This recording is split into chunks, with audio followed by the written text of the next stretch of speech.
Cashless rejection കേട്ടിട്ടുണ്ടോ?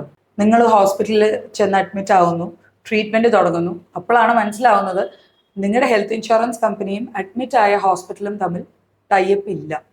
അതിനാണ് cashless rejection എന്ന് പറയാം. അപ്പൊ നമ്മൾ എന്ത് ചെയ്യും? ഒട്ടും പേടിക്കാനില്ല. ക്യാഷ്ലെസ് റിജക്ഷൻ വന്നു കഴിഞ്ഞാൽ there is an option called reimbursement. വെച്ചാൽ നമ്മൾ അഡ്മിറ്റ് ആവുന്നു, നമ്മുടെ എല്ലാ ട്രീറ്റ്മെന്റും ചെയ്യുന്നു. ആ ട്രീറ്റ്മെന്റുകളൊക്കെ കഴിഞ്ഞു കഴിഞ്ഞാൽ നമുക്ക് റീഇംബേഴ്സ്മെന്റിന്റെ ഒരു ഓപ്ഷൻ ഉണ്ട്. റീഇംബേഴ്സ്മെന്റ് എന്ന് പറഞ്ഞു കഴിഞ്ഞാൽ നമ്മൾ ഉള്ള ബില്ലുകളെല്ലാം, ഈ ഹോസ്പിറ്റലിൽ ഉണ്ടായ ബില്ലുകൾ, ട്രീറ്റ്മെന്റ് നടന്ന summary, discharge summary, pathological report, എല്ലാവിധ റിപ്പോർട്ടും അത് എങ്ങനെയാണ് നമുക്ക് കിട്ടുക? ഹോസ്പിറ്റലിന്റെ ഇൻഷുറൻസ് ഡെസ്കിൽ പറയുക, ക്യാഷ്ലെസ് റിജക്റ്റ് ആയാൽ കുഴപ്പമില്ല, ഞങ്ങൾ റീഇംബേഴ്സ്മെന്റ് ചെയ്തോളാം.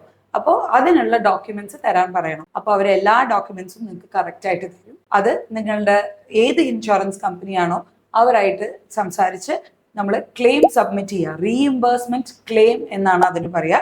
റീഇംബേഴ്സ്മെന്റ് ക്ലെയിം സബ്മിറ്റ് ചെയ്ത് കഴിഞ്ഞാൽ അവർ അണ്ടർറൈറ്ററിന്റെ അപ്രൂവലോട് കൂടി ഒരു 21 to 30 ഡേയ്സിന്റെ ഉള്ളിൽ നമുക്ക് നമ്മൾ ചെലവാക്കിയ പൈസ റീഇംബേഴ്സായി നമ്മുടെ ബാങ്ക് അക്കൗണ്ടിൽ വരും.